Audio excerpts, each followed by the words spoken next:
Good morning. Last class में जो था हम लोगों ने एक रिलेशनशिप प्रूफ किया था और वो ऐसे नॉर्मल सिंपल ग्रेविटेशनल लॉ और ये सारी चीज़। आज हम लोग क्या करेंगे, principle of superposition. Principle of superposition, ठीक है। प्रिंसिपल ऑफ सुपरपोजिशन यानी कि क्योंकि एफ जो है, जो आपका फोर्स है, ग्रेविटेशनल फोर्स वेक्टर क्वांटिटी है, तो ऑब्वियसली वेक्टर एडिशंस के लॉज लगेंगे, वेक्टर्स के जितने डायरेक्शंस लगते हैं वो सारे लगेंगे। ओके। तो मासेस हैं और मासेस बहुत सारे, अगर ग्रुप ऑफ मासेस हो गए, चाहे वो डिस्क्रीट सम हो गया या आपका इंटीग्रेशनल समेशन हो गया, जो भी है, तो मतलब इनफाइनाइटेसिमल क्वांटिटीज है उसका समेशन हो गया। और यहाँ पे आपका जो काउंटेबल जो समेशन करते हैं वो हो गया, ठीक है, डिस्क्रीट पार्टिकल्स का। तो उस हिसाब से हम लोग कैसे इसका समराइज करके सुपरपोजिशन लॉस को अप्लाई करके कैसे निकालते हैं, वो सारी चीज़ें देखेंगे, क्योंकि आप लोग इलेक्ट्रोस्टैट्स में अक्सर ये ज़्यादा इस्तेमाल करते हो रादर देन योर ग्रेविटेशन। पर ऐसा बिल्कुल भी नहीं है कि ग्रेविटेशन में इसका इस्तेमाल नहीं होता है। और एग्जाम्स जो होते हैं कॉम्पिटेटिव वाले वो यहीं से उठा के दे देंगे, बिकॉज जो बच्चा जो प्रिपेयर करता है वो अक्सर वो नहीं देते मैक्सिमम टाइम्स में, ठीक है। तो ऐसे क्वेश्चंस क्या होते हैं आपके, मार्क्स गेनिंग क्वेश्चंस होते हैं, राइट, मार्क्स गेनिंग क्वेश्चंस। तो पहला क्वेश्चन क्या है, 3 equal masses of m kg each are fixed at vertices of an equilateral triangle ABC। मतलब यहाँ पर m kg के 3 masses जो है इक्विलेटरल ट्रायंगल ABC के, वहाँ पर m kg के मास फिक्स हैं। अब क्या बोल रहा है, what is the force acting on the mass 2m place at the centroid G of the triangle. मतलब यहाँ पे अगर 2m प्लेस किया जाए तो वहाँ पर क्या फोर्स एक्ट करेगा। और दूसरा पार्ट है इसका, what is the force if the mass at the vertex A is double. मतलब ए पर अगर डबल कर दिया जाए तो क्या होगा, क्योंकि सारे इक्विलेटरल ट्रायंगल है तो ये और ये तीनों क्या हो जाएंगे, आपके बराबर हो जाएंगे, ठीक है। ये आपका डायग्राम गिवन है। और अगर मैं इस डायग्राम को अपने हिसाब से बनाना चाहूँ तो क्या, इसका अगर मैं एक डायग्राम ड्रॉ करना चाहूँ तो क्या हो जाएगा, देखो ऐसे। पहले एक इक्विलेटरल ट्रायंगल ड्रॉ करेंगे, ठीक है, ओके। अब इस इक्विलेटरल ट्रायंगल के पहले सेंट्रॉइड ड्रॉ करेंगे, ठीक। ये इसका सेंट्रॉइड हो गया, ये हो गया ए बी और सी। अब मैं बोलूँगी कि इसके एक पैरेलल ड्रॉ करेंगे, ठीक है, इसको नाम दे दो एच। इसके एक पैरेलल ड्रॉ करेंगे लाइक दिस, जो कि इसका बाइसेक्टर होगा। अब ये देखो टोटल तो क्या है, 60 डिग्री है, ये टोटल कितना है, 60 डिग्री है, ठीक है। अब मैं जब ऐसे ड्रॉ, ये क्या हो गया, पैरेलल लाइन हो गई और ये ट्रांसवर्सल हो गया, तो ये दो एंगल्स जो होंगे ये आपके 30 डिग्री होंगे बाय ज्योमेट्री, ठीक है। ज्योमेट्री से करेंगे हम लोग। अब देखो यहाँ पर जब हम ये बात कर रहे थे तो इसने क्या बोला, what is the force acting on the mass 2m place at the centroid. Centroid पर इसने 2m प्लेस कर दिया है, क्लियर है। अच्छा, इसका नाम दे देती हूँ मैं डी ई, ये जी एच हो गया, क्लियर है। अच्छा, अब देखो यहाँ पे फोर्सेस एक्ट होंगे। अगर मैं बोलूँ ये वाला जो फोर्स होगा ये एक्ट करेगा इस साइड F1, ये एक्ट करेगा इस साइड F2 और ये एक्ट करेगा इस साइड F3। ये सारे वेक्टर फोर्सेस हैं, तो कृपया साइन देना जरूरी है। इतना समझ में आ गया ना। क्या करना है, यहाँ पे तो 2m बैठा है, यहाँ पे m बैठा है, यहाँ पे m बैठा है, यहाँ पे m बैठा है, फर्स्ट पार्ट के लिए। सेकंड पार्ट में उसने बोल दिया है कि a को डबल करना है, अभी फर्स्ट पार्ट की वो ही सॉल्व करेंगे, क्लियर है ना। आगे बढ़ते हैं।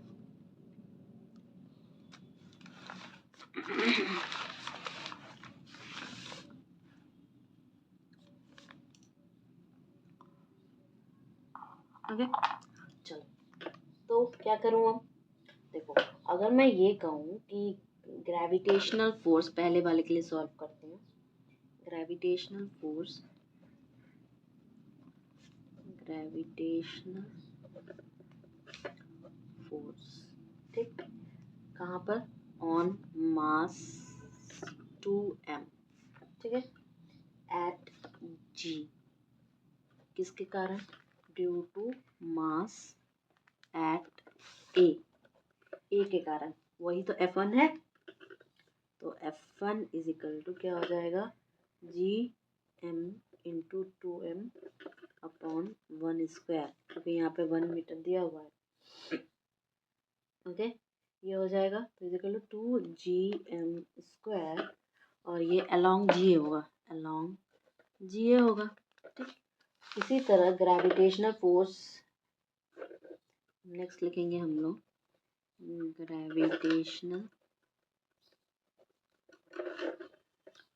फोर्स ऑन मास 2m, ठीक है, 2m पर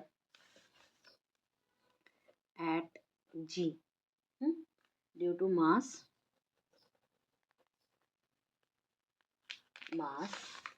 एट b, क्या हो जाएगा, F2 है तो F2 लिखो, क्या हो जाएगा, gm2m अपॉन 1² इजिकल टू क्या हो जाएगा, 2, वही सेम, अलॉन्ग क्या हो जाएगा, bg। ठीक है, इसी तरह सिमिलरली 3 वाला निकालेंगे, ग्रेविटेशनल फोर्स ऑन मास, क्या, कौन से मास के कारण, 2m at g due to mass at c, mass at c, ये क्या होगा, F3 होगा, और F3 क्या होगा, gm into 2m 1² equal to 2gm² along gc। ठीक है, आगे बढ़े। जो अभी मैंने कंस्ट्रक्शन किया था आपका, वो मैं एक बार एक बार लिख दूं तो आपको इजी रहेगा बाद में पढ़ने के लिए। तो हम क्या करेंगे कि यहाँ पे हम ड्रॉ करेंगे, क्या ड्रॉ किया था, एक पैरेलल लाइन जो कि DE है, DE पैरेलल किसके, BC के, ठीक है, passing through the point G, passing through the point G। ठीक है, तो जब ऐसा होगा तो क्या हो जाएगा, angle EGC equal to 30 degree equal to angle DGB। ये बस कंस्ट्रक्शन मैंने इसको लिख दिया। अब F2 और F3 को हम लोग अगर रिजॉल्व करें, F2 को रिजॉल्व कर रहे हैं, ठीक है, किसमें, आपके रेक्टेंगुलर कॉम्पोनेंट्स में। ठीक है, तो क्या हो जाएगा बताओ, F2 cos थीटा, तो cos theta equal to 30 degree, तो इजिकल टू क्या हो जाएगा, और मुझे बताओ F2 sin theta equal to, ठीक है, तो ये किसके अलॉन्ग लगेगा, GD के अलॉन्ग, और ये किसके अलॉन्ग लगेगा, GH के अलॉन्ग। ठीक है, बहुत बेसिक से हम लोग कर रहे हैं। F3 को रिजॉल्व करेंगे रेक्टेंगुलर कंपोनेंट्स में, तो क्या हो जाएगा बताओ, F3 cos थीटा जो कि 30 डिग्री होगा, और F3 sin 30 degree equal to क्या हो जाएगा, ये किसके अलॉन्ग लगेगा, GE के अलॉन्ग, ये किसके अलॉन्ग लगेगा, GH के अलॉन्ग। ठीक है, ये समझ में आ गया। अब देखो ये दोनों जो हैं इक्वल मैग्नीट्यूड्स के हैं, कौन कौन से, F2 cos थीटा और F3 sin 30 डिग्री, F2 ये वाला और ये वाला, ठीक है, लग भी सेम डायरेक्शन में लगेंगे। ओके, होगा ना, देखो ये GD पे लग रहा है, ये GH पे लग रहा है, मैग्नीट्यूड सेम है बट लग ऑपोजिट डायरेक्शन में रहे हैं, सेम मैग्नीट्यूड ऑपोजिट डायरेक्शन क्या हो जाएगा, कैंसिल हो जाएगा, यही मुझे बताना था आपको। तो F2 cos 30 degree and F3 sin 30 degree equal magnitude है, इक्वल मैग्नीट्यूड है बट एक्टिंग ऑपोजिट,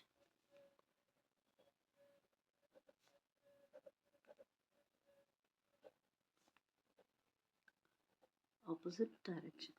तो इसका मतलब क्या हो गया, ये cancel out, therefore cancel out हो जाएगा। क्लियर है ना? जब ये कैंसिल आउट हो जाएगा तो रिजल्टेंट फोर्स क्या हो जाएगा फिर इसका मतलब मास 2m पर जो कि g पर बैठा हुआ है उसका रिजल्टेंट क्या हो जाएगा? देयरफॉर फर्स्ट वाले का ही कर रही हूँ, resultant force on 2m at g क्या हो जाएगा भाई? ये हो जाएगा आपका F1 minus F2 30 degree plus F3 sine 30 degree.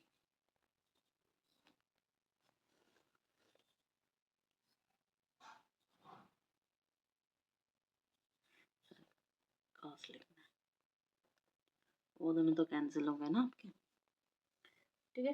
तो ये हो जाएगा 2gm² माइनस ब्रैकेट खोलो 2gm² into 1/2 plus 2gm² into 1/2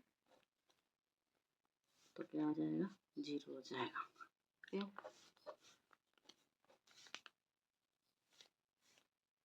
ठीक है, ओके। अब बी वाला करते हैं पार्ट।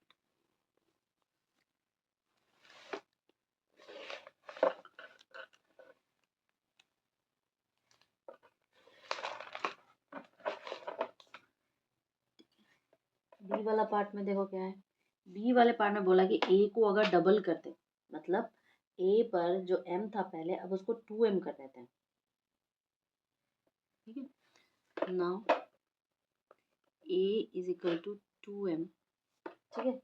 तो हम ग्रेविटेशनल फोर्स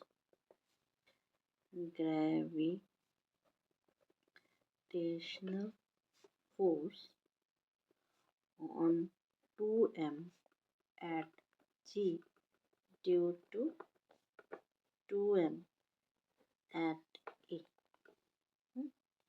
यही ना हुआ? तो F1 डैश क्या हो जाएगा बताओ? g यहाँ पे 2m इंटू 2m करेंगे अपॉन 1² इज इक्वल टू आपका 4gm²। अब ये लगेगा कहाँ पे? तो अलोंग GA लगेगा, सिंपल है। ये डायग्राम जो आपने ड्रॉ किया ना, इस डायग्राम को कृपया अपने दिमाग में बैठाएं। GA मतलब ऐसे, यहाँ पे GA ए की डायरेक्शन ऐसे, ठीक है।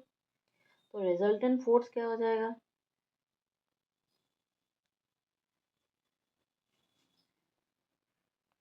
Resultant force on mass 2m at G. अब तीनों के कारण सम करेंगे ड्यू टू मास, कौन सा a है, b है, c है।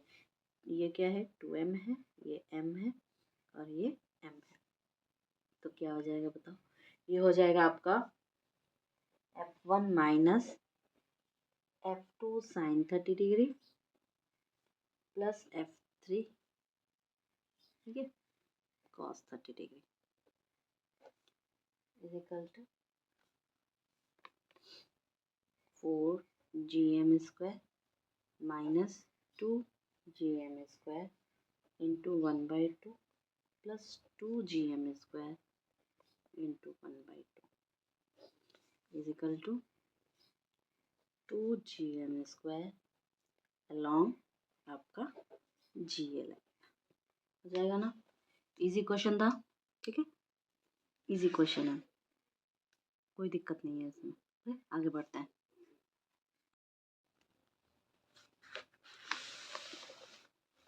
नाउ सी नेक्स्ट क्वेश्चन क्या है कि 3 identical bodies each of mass m है are located at the vertices of the equilateral triangle of side r है। At what speed must they move if all revolve under the influence of one another's gravitation in the circular orbit circumscribing the triangle while still preserving the equilateral triangle।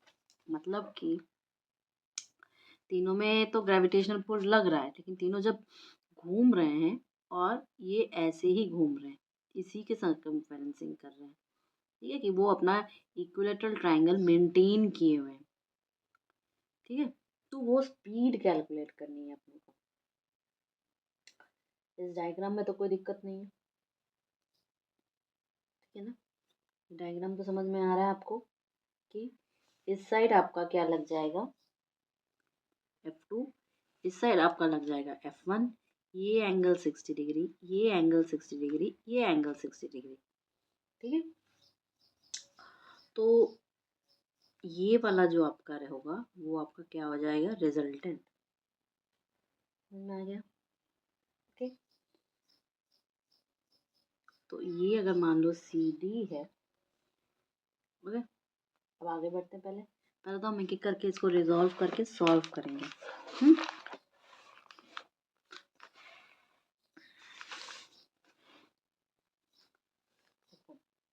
क्या है कि पहले तो ये लिखेंगे कि force of attraction, सबका मास m ही है। ठीक है, अट्रैक्शन कहाँ पर, on the body C due to body A।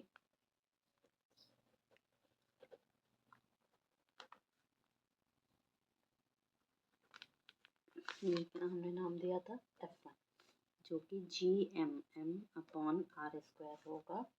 तो हम लिख सकते हैं भाई इजली GM/r²। लगेगा कहाँ, लगेगा आपके CA के अलावा। दूसरी बात देखिए, अब दूसरे बॉडी पर, तो force of attraction on the body,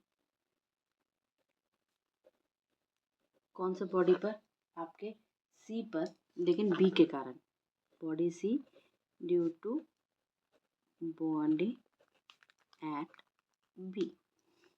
ठीक है, B के कारण। अब जब ये हो गया तो इसका वैल्यू क्या आ जाएगा, F2। F2 हो जाएगी आपकी GMM/r² इजिकल टू GM²/r²। तो ये लगेगा आपके अलोंग CP के। ठीक है, डायग्राम हमारा ड्रॉ है। तो डायग्राम के हिसाब से हमने कंक्लूजन निकाला। अब ये जो फोर्सेस है ये सारे के सारे इंक्लाइन कितने पर डिग्री पर है, 60 डिग्री पर। तो रिजल्टेंट फोर्स क्या हो जाएगा, रिजॉल्व करके हमें आता है करना। तो हम लिख सकते हैं क्या, F1 एंड F2 जो है इंक्लाइंड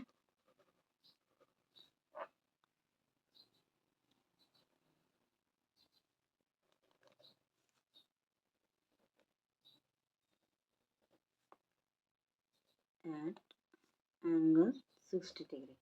ठीक है, तो रिजल्टेंट फोर्स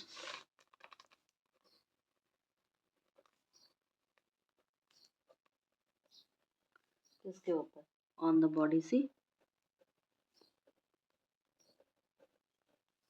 ठीक है, क्या हो जाएगा, F इजिकल टू F1 का स्क्वायर प्लस F2 का square plus 2F1 F2 cos 60 degree equal to F1 square plus F2 square plus 2F1 F2 into 1/2। तो ये हो जाएगा आपका √3F1 इजिकल टू √3G, यहाँ पे M²/r² along CD।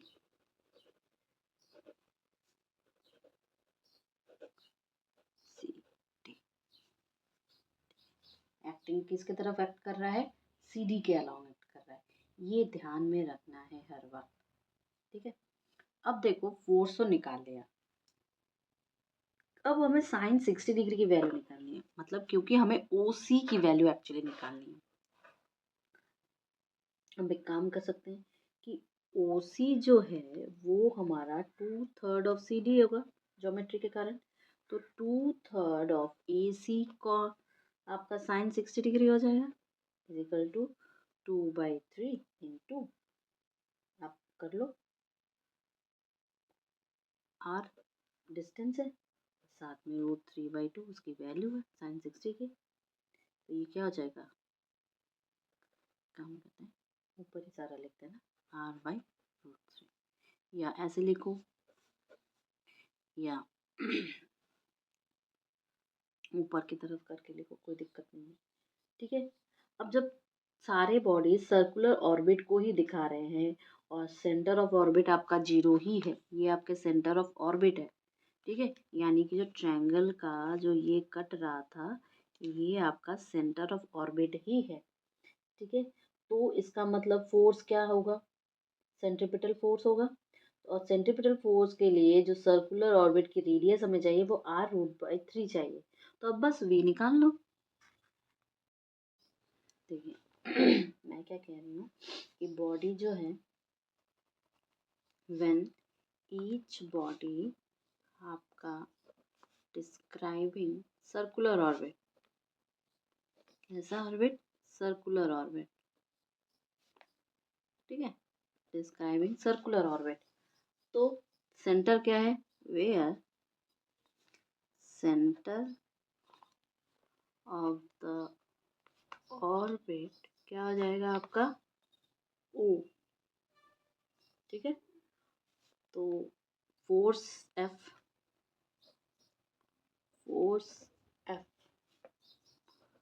provides the required centripetal force,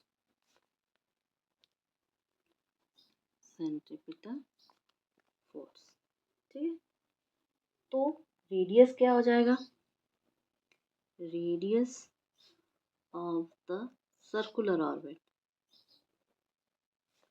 क्या हो जाएगा भाई, OC is equal to r/√3। ठीक है, तो v अगर तुम्हारा स्पीड ऑफ बॉडी हो जाए, speed of body in circular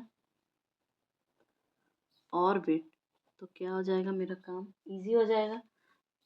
तो mv² / r/√3 is equal to √3 gm², दोनों का फोर्स इक्वल कर दो, तो इससे हमारा v क्या निकल जाएगा, √gm/r²।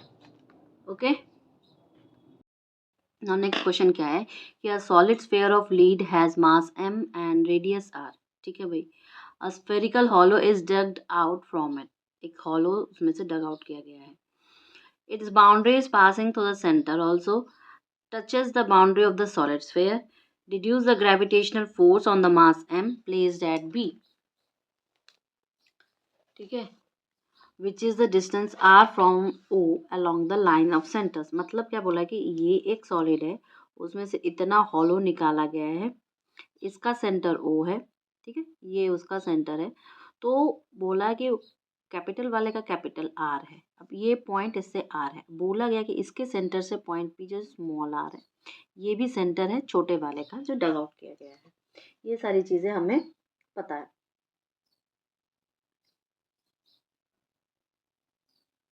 क्लियर है ना, इतना तो। अब देखो अगर मैं बोलूं कि वो जो है वो क्या है, ओरिजिनल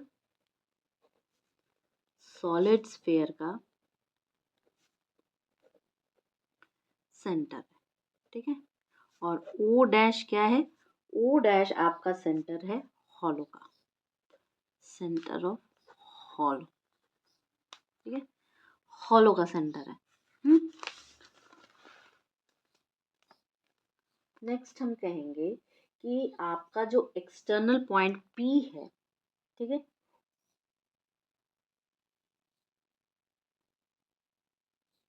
इसके ये फील कर रहा है कि एंटायर मास जो है इसका सेंटर पर कंसंट्रेट है। ये कौन फील कर रहा है, P फील कर रहा है।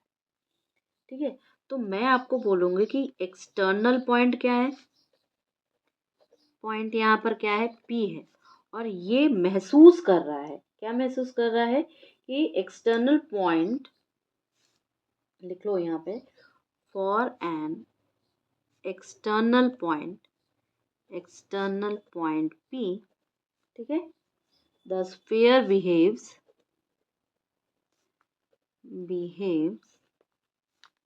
as if entire mass is concentrated at its center. ठीक है, सेंटर पर मान रहा है कि पूरा उसका कंसंट्रेट किया हुआ है। आगे बढ़े। अब देखो नेक्स्ट हम ये कहेंगे कि जब ये सारी चीजें हुई तो ग्रेविटेशनल फोर्स भी लगेगा यहाँ पर m के कारण। ठीक है, ओरिजिनल स्फीयर का मास कितना है? ओरिजिनल स्फीयर का मास कैपिटल M है। ठीक है, तो मैं आपको बोलूंगी कि देयरफॉर आपका ग्रेविटेशनल फोर्स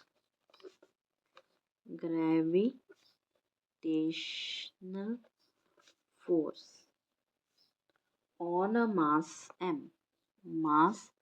m कहाँ पर है? At P, due to original जो हमारा सॉलिड स्फीयर है जिसका मास क्या है? कैपिटल M है, वो क्या होगा? वो हो जाएगा F equal to GMM upon r²।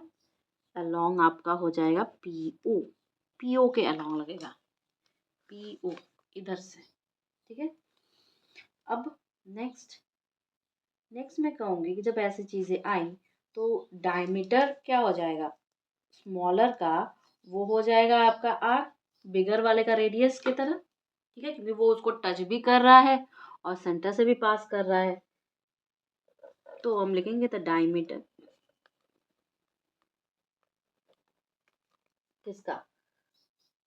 Of a smaller sphere. ठीक है, वो क्या हो जाएगा? उसमें से निकाला गया है जो कि कट आउट किया गया है, डग आउट किया गया है, इसी को तो डग आउट किया गया है। तो ये क्या हो जाएगा? R। देयरफॉर इस स्मॉलर वाले का ही रेडियस क्या हो जाएगा? आपका रेडियस हो जाएगा r/2। r/2 हो जाएगी ये रेडियस आपकी छोटे वाले की, r/2 हो जाएगी। ये आपका टोटल r है तो रेडियस क्या हो जाएगी? r/2 हो जाएगी। ठीक है, और ये रेडियस जब r/2 हो जाएगी तो हम ये कह सकते हैं भाई कि मान लो कोई पॉइंट है और उस पॉइंट को हमने मान लिया कि ये O डैश है। ठीक है, क्लियर है ना? ओके, तो अब हम फोर्स कैलकुलेट करेंगे। तो द फोर्स ऑन M कहाँ पर है? एक्सटर्नल पॉइंट पे। On M at P due to the sphere of mass m dash किसका है मास? स्मॉलर वाले का, smaller dug out sphere. Clear है? कैपिटल वाले का, ओरिजिनल वाले का क्या है? m है, दूसरे वाले का m है। तो f डैश क्या हो जाएगा भाई? f डैश क्या हो जाएगा? f डैश हमारा हो जाएगा GM डैश M, और डिस्टेंस माइनस करेंगे r/2 का होल स्क्वायर। ठीक है, हो जाएगा ना? और ये लगेगा क्या? हाँ, अलोंग आपका PO डैश में।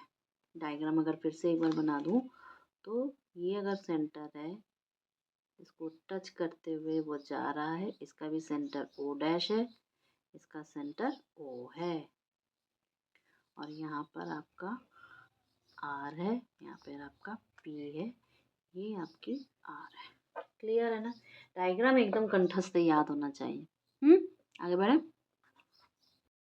अब देखिए हम कहेंगे कि अगर मैं ये बोलूँ कि रेडियस जो है स्फीयर का वो हाफ है ओरिजिनल स्फीयर के कारण, तो हम ये कह सकते हैं कि as the radius of this sphere is half of that of the original one, यही तो हमने यूज किया है, ओरिजिनल स्फीयर। तो हम ये कह सकते हैं भाई कि m डैश जो है वो आपका m/8 है। ठीक है, m डैश जो है वो हमारा m/8 है। तो हम कह सकते हैं कि एफ डैश जो होगा वो क्या हो जाएगा, जी एम एम अपॉन यहाँ पे 8 times R minus R by 2 whole square along आपके पी ओ डैश। ठीक है, अब एफ और एफ डैश दोनों क्या है, सेम डायरेक्शन में ही अलॉन्ग कर रहे हैं, तो force due to hollow sphere is क्या हो जाएगा। अब देखो both F and F dash, ठीक है, acts along the same direction, along the same direction, same direction, ठीक है, दोनों ही सेम डायरेक्शन पे काम कर रहे हैं। ठीक है, तो the force due to the hollowed sphere इज क्या हो जाएगा भाई, F minus F dash is equal to G capital M M, ठीक है, आर स्क्वायर माइनस कर दो एफ डैश को, तो जी एम अपॉन क्या हो जाएगा 8 आर स्क्वायर, 1 माइनस क्या हो जाएगा कैपिटल आर बाई 2 आर हो जाएगा स्क्वायर इज इक्वल टू आपका हो जाएगा G M M upon R square. इसको सिंप्लीफाई, जितना आप सिंप्लीफाई करो करना है कर लो, इसका कोई मतलब नहीं है। आपका एग्जाम में कौन सा आंसर मैच कर रहा है बस उतना ही करना है अपने को, ज़्यादा माथा फोड़ी नहीं करनी है। ठीक है, ओके, ये हो गया आपका आंसर, एक्सप्रेशन डिड्यूस हो गया। क्लियर, आगे क्वेश्चन देखें। अब देखिए नेक्स्ट क्या है, what is the magnitude of the gravitational force F1 on the particle due to the rod. अब ये आ गया है तुम्हारा सेंटर ऑफ मास और बहुत सारे पार्टिकल्स वाला जो चैप्टर था आपका वो वाला। ठीक है, तो हम लोग यहाँ पर सेंटर ऑफ मास को कंसिडर करेंगे। ठीक है, तो आप एक काम करो, पहले तो एक रॉड बनाओ, ये बना लिया एक रॉड। रॉड का हमने एक इसको रखा कैपिटल एल। अब मान लो थोड़ी दूरी पर हमने एक मास एम रखा और बोला कि ये डिस्टेंस जो है वो आपका कैसा डिस्टेंस है, डी। क्लियर है, अब इसका एक छोटा सा हिस्सा ले लो डीएम, ऑलवेज हम लोग लेते ही हैं, ऐसे ऐसे ही तो करते हैं, और इस डीएम का डी आर डिस्टेंस है, तो ये वाला डिस्टेंस जो होगा यहाँ से यहाँ तक का वो है आपका आर। क्लियर है, बस काम खत्म यहीं पे। अब मैं को ये लिखूंगी नहीं कि कौन से डिस्टेंस क्या है, इतना आप खुद कर सकते हो। तो इसको सॉल्व कैसे करते भैया, पहले डीएफ निकालेंगे। डीएफ आपका हो जाएगा जी एम डीएम, यहाँ पे तो डीएम लगेगा, फिर r square is equal to G M m by l करो, ये पता होना चाहिए आपको, ये पता होना चाहिए। ठीक है, इसे क्वेश्चंस किए हैं ना, मैं एक बार ग्रेविटेशन हो जाए फिर इसके भी एक बार क्वेश्चंस करा दूंगी आपको। तो ये एफ क्या हो जाएगा आपका, ये चलेगा आपका डी से लेके एल प्लस डी तक चलेगा। तो G M capital M small m upon l 1/r square और डी आर। क्लियर, तो इसको सॉल्व करना है, बस इतना तो हम लोग कर ही सकते हैं। एम अपॉन एल चलेगा ये डी से लेके l plus d 1/r square d r, तो ये हो जाएगा आपका G M M upon d l plus d, बस हो गया आपका, ये हो गया एफ। ठीक है, ये हो गया एफ। क्लियर है ना, आगे बढ़े।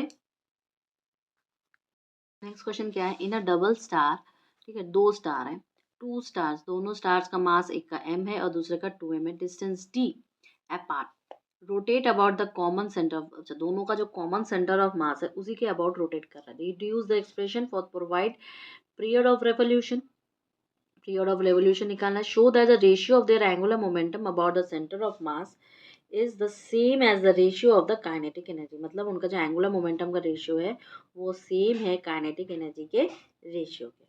ठीक है, ये तो शो करना है, साथ ही साथ हमें टाइम पीरियड ऑफ रेवोल्यूशन निकालना है।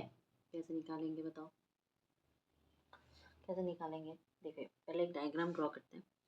मान लो कि ये रोटेशन वाले जो ऑर्बिट है, ठीक, अब मैंने आपको बोला कि ये डबल स्टार की बात कर रहा है,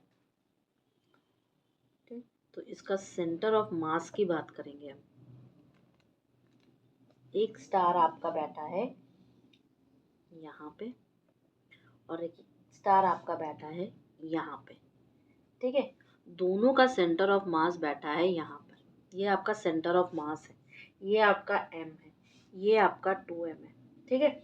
ये मान लो अगर घूमे आपके ओमेगा से इस तरफ, तो ये आपका घूम रहा है ओमेगा से इस तरफ। क्लियर है? ये डायग्राम में बताना चाह रहे थे। अच्छा, तो अब ये हो जाएगा आपका कोई भी, मतलब आप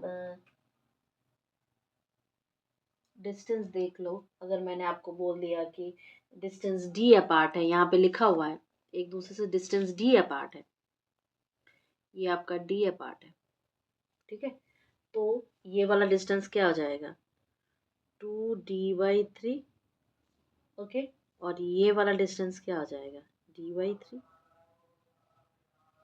क्लियर है ना? ओके। अच्छा, अब जब टोटल क्वेश्चन के अराउंड मैं ये देख रही हूँ कि वो दोनों ही स्टार्स जो हैं वो आपके सी के अराउंड ही घूम रहे हैं, ठीक है, सी के अराउंड ही घूम रहे हैं। कुछ कुछ चीजें आप देख लीजिए, डिस्टेंस सारी की सारी हम लोग मेजर कहाँ से कर रहे हैं, सी से कर रहे हैं, ठीक है। तो मैं इसको एक पॉइंट आपका लिख लूंगी कि distances from C of the two stars, ठीक है, एक के लिए 2d/3 और एक के लिए d/3, तो समझ में आ जा रहा है डायग्राम से। अब दोनों ही रोटेट कर रहे हैं, both rotate around C, around C with the same angular momentum, with the same angular velocity, around c with the same angular velocity। क्या है एंगुलर वेलोसिटी यहाँ पर? ओमेगा, ठीक है, सेम एंगुलर वेलोसिटी ओमेगा से रोटेट कर रही है।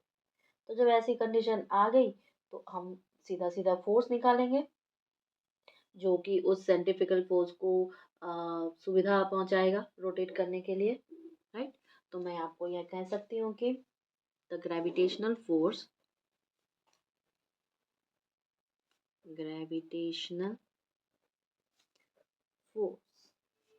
acting on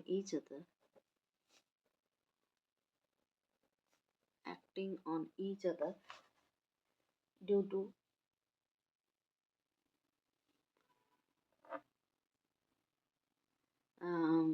each other पे एक्ट कर लिया, सप्लाई करेगा एक्चुअली, सप्लाई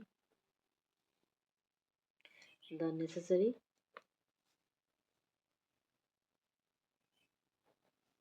सेंट्रीपिटल फोर्स,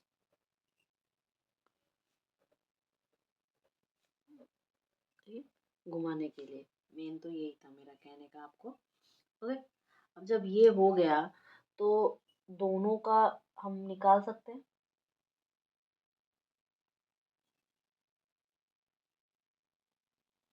देखो, किसी एक स्टार का ग्रेविटेशनल फोर्स क्या हो जाएगा G2m/m/d², ठीक है।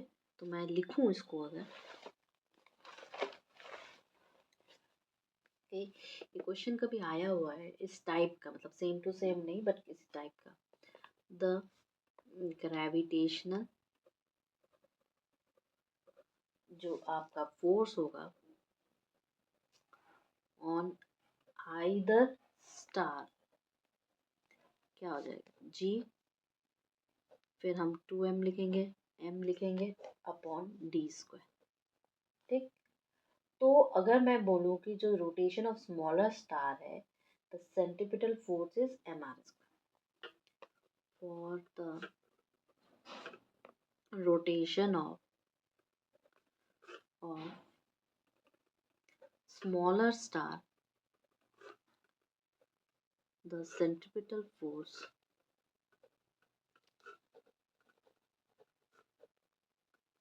क्या हो जाएगा बताओ, एम आर ओमेगा स्क्वायर। ठीक है, तो फोर्स क्या हो जाएगा,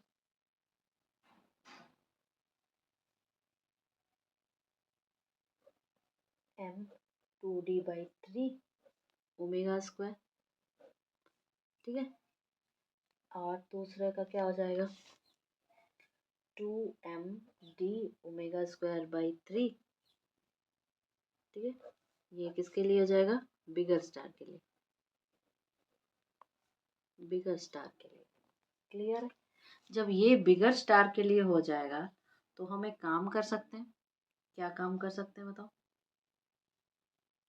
हम इन सब चीज़ों को इक्वल करके निकाल सकते हैं वैल्यू। मतलब मेरे कहने का ये मतलब है कि अगर मैं यहाँ पे इक्वल करूँ, यानी कि जो G2mm अपॉन डी स्क्वायर है, तो उसको मैं ऐसे भी तो लिख सकती हूँ 2d/3 ओमेगा स्क्वायर,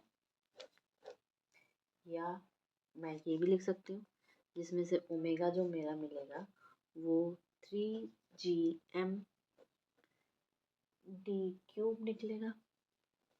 ठीक है, क्योंकि ये हम टाइम पीरियड के लिए निकालते हैं, क्योंकि हम जानते हैं कि time period is equal to 2π/ओमेगा होता है, इज इक्वल टू, तो मेरा टाइम पीरियड क्या निकल गया, 3gm अपॉन डी क्यूब। ये मेरा टाइम पीरियड निकला एक्चुअली। क्लियर है, तो उसका जो फर्स्ट पार्ट था वो हमारा टाइम पीरियड का था। अब सीधा सीधा एंगुलर मोमेंटम निकालो, यानी कि the ratio of the angular momentum, the ratio of the angular momentum,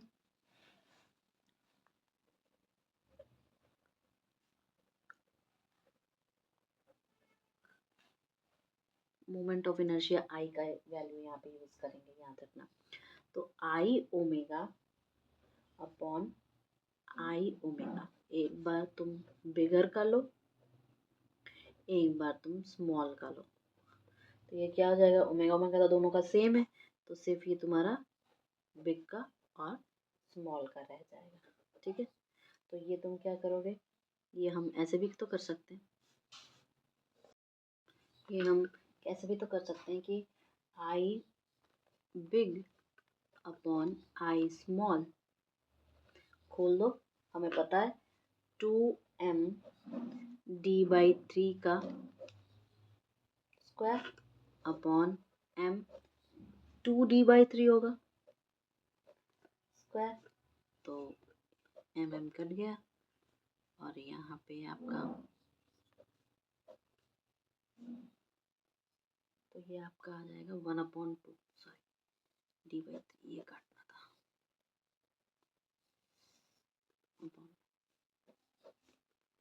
1/2 आ जाएगा। क्लियर है, ओके, 1/2 आ जाएगा। जब ये 1/2 आ जाएगा तो अब मैं निकालूंगी काइनेटिक एनर्जी का ratio, ratio of kinetic energies.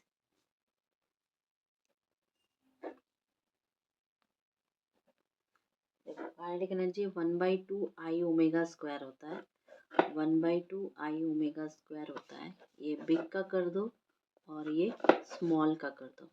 मज़ेदार चीज़ ये है कि ओमेगा दोनों का सेम है, तो ये आई बिग अपॉन आई स्मॉल आ जाएगा और ये भी आ जाएगा आपके 1/2 के। तो इसका मतलब क्या है कि एंगुलर मोमेंटम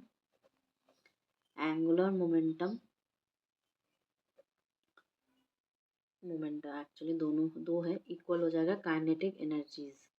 ठीक है, दोनों का रेशियो, ठीक है, ये भी हमारा प्रूफ हो गया।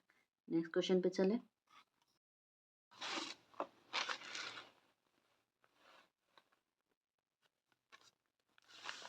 देखो नेक्स्ट टॉपिक जो है वो है gravitational field.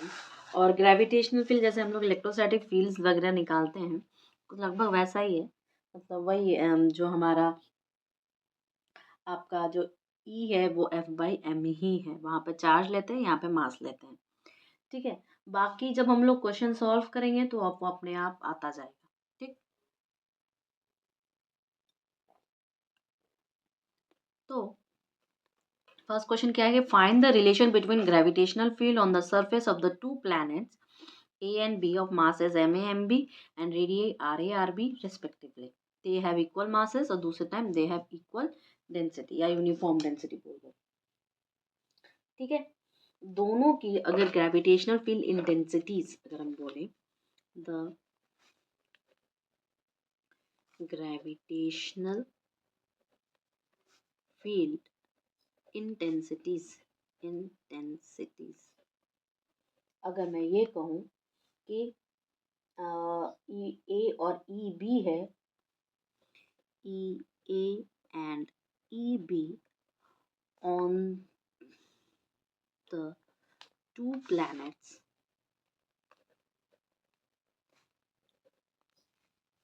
on the surface।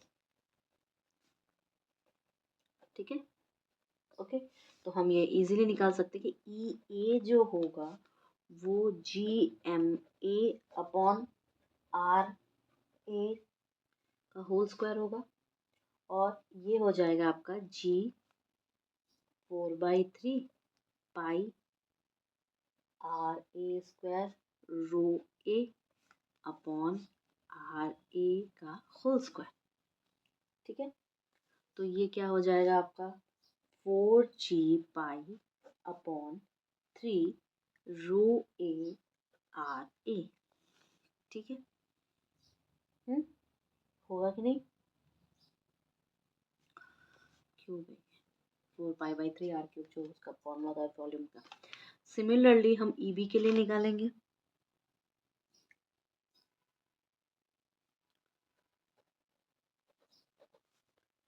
EB के लिए निकालेंगे। ठीक है। तो EB के लिए क्या हो जाएगा बताओ? GMP अपॉन RB का whole square is equal to 4G/3 pi rho B R B. पहली कंडीशन उसने बोली कि इक्वल मास है, तो for MA is equal to MP, तो EA upon EB is equal to क्या हो जाएगा? स्क्वायर RB का स्क्वायर अपॉन RA का स्क्वायर। अब मान लो दोनों का यूनिफॉर्म डेंसिटी है। सेकंड पॉइंट क्या है? For rho A is equal to row B, ये हम डेंसिटीज के लिए ले रहे थे। तो ई ए अपॉन ई बी क्या हो जाएगा आपका? R a upon r b. कुछ नहीं करना, बस रेशियो लेना है और कुछ नहीं। ठीक है, हो जाएगा। आगे बढ़े। Calculate the gravitational field intensity at the centre of the base of a hollow hemisphere of mass m and radius r। Hemisphere बनानी है, वो भी हॉलो। तो मान लो ये आपका हेमिस्फीयर हो गया। ठीक है। ये आपका जब हेमिस्फीयर हो गया, मान लो इस हेमिस्फीयर का सेंटर ये है ओ। ठीक। ये हॉलोस्फीयर ये बनाते हैं, ये इसका सेंटर हो गया। अब मैं बोलूँगी कि अगर मैं इसकी एक छोटी सी पट्टी लूँ, ठीक है, इसका एक छोटा सा हिस्सा लूँगी पहले, जैसा आप लोग करते भी हो पार्टिकल्स। ठीक है। तो क्या हो जाएगा? एक तो ये आपका पूरा थीटा होता है, उस छोटे से हिस्से को कैसे कैलकुलेट करते हो? डी थीटा लेते हो इसको, थीटा, और ये RD थीटा होता है। RD थीटा, अगर मैं कैपिटल R उसका रेडियस बोल रही हूँ तो यहाँ पे दिया हुआ है। ठीक है। अब जब हम इस पर परपेंडिकुलर खींचेंगे तो ये परपेंडिकुलर क्या होगा? R sin थीटा होगा। ये चीज़ आपकी क्या होगी? R sin theta. होगी ना।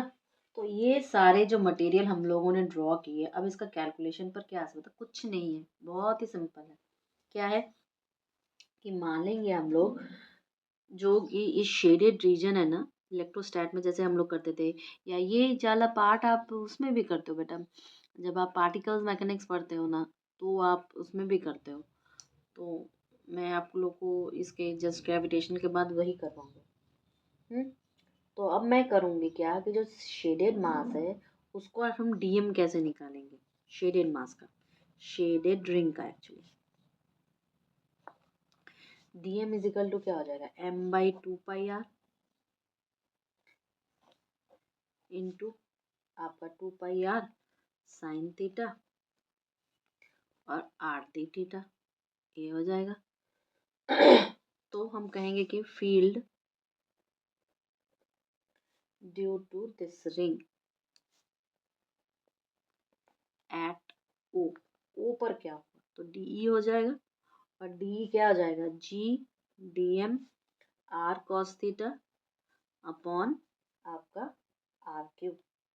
ठीक है, अब देखो जो डीई इसका मतलब क्या हो जाएगा, जी एम सॉल्व कर लेंगे और कुछ नहीं करना है, sign theta cos theta d theta. तो ई क्या हो जाएगा, इंटीग्रेशन हो जाएगा 0 से π/2 का, 0 से π/2 का इंटीग्रेशन होगा, is equal to r square से लेके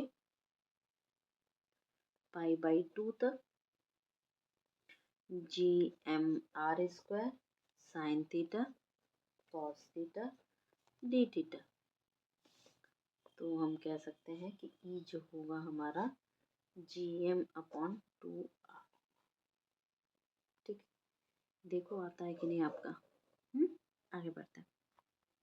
Now see, two masses 90 kg and 160 kg are at a distance 5 meter apart. चलो भैया 5 मीटर apart पे दो masses रखते हैं. Compute the magnitude of intensity of the gravitational field at a point 3 meter from the 90 kg and 4 meter from the 60 kg. मतलब एक ऐसे point पर ग्रेविटेशनल मेजर करना है जो कि एक तरफ से तो 4 मीटर है और दूसरी तरफ से आपका 3 मीटर है। तो हम एक ट्रायंगल का फॉर्म यहाँ पे ड्रॉ कर पाएंगे। क्यों? क्योंकि जो दो मासेस हैं हमारे, एक मान लो ए, एक मान लो बी, इधर हमारा 90 केजी बैठा है, इधर हमारा 160 केजी बैठा हुआ है। ठीक है, ये दोनों के बीच में 5 मीटर डिस्टेंस है। एक के पास अगर मैंने बोला 3 मीटर है तो दूसरा क्या होगा, 4 मीटर का। अच्छा, ये आप क्या एक पाइथागोरस थ्योरम लगा रहे हो, उसमें भी ऐसे रेशियो है आपके। तो ये पॉइंट पी मान लो। ठीक है, तो इधर वाले पे जाएगा ई ए की इंटेंसिटी, इधर वाले पे जाएगा ई बी की इंटेंसिटी। ठीक है, क्लियर है ना? ओके, अब आगे इसको सॉल्व करते हैं, कोई दिक्कत नहीं है, सारी चीज़ें आपको समझ में आ गई है डायग्राम से। अब मैं लिख नहीं रही हूँ इसको, तो सीधा मैं एक क्वेश्चन सॉल्व करूँगी कि जो आपका gravitational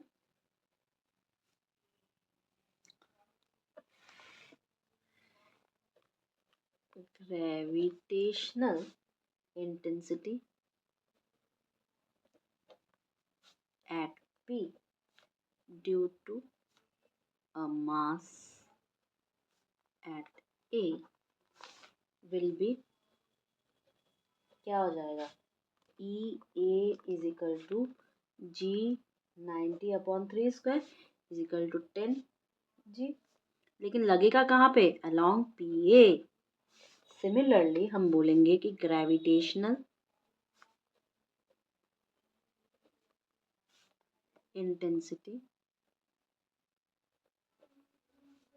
at P due to mass at B will be क्या आ जाएगा, E B is equal to G 160 यहाँ पर होगा और 4²। तो ये सीधा सीधा हो जाएगा आपका 10 जी।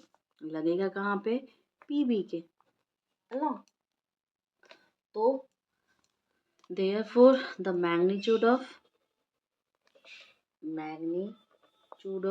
resultant gravitational field, तो रिजल्टेंट ग्रेविटेशनल इंटेंसिटी क्या हो जाएगी, resultant gravitational intensity gravitational intensity कहाँ पे, एट पी। ठीक है, तो E इज इक्वल टू क्या हो जाएगा, E A square plus E B square का अंडर रूट 10G का होल स्क्वायर, तो क्या हो जाएगा ये 9.43 न्यूटन/10 न्यूटन पर केजी।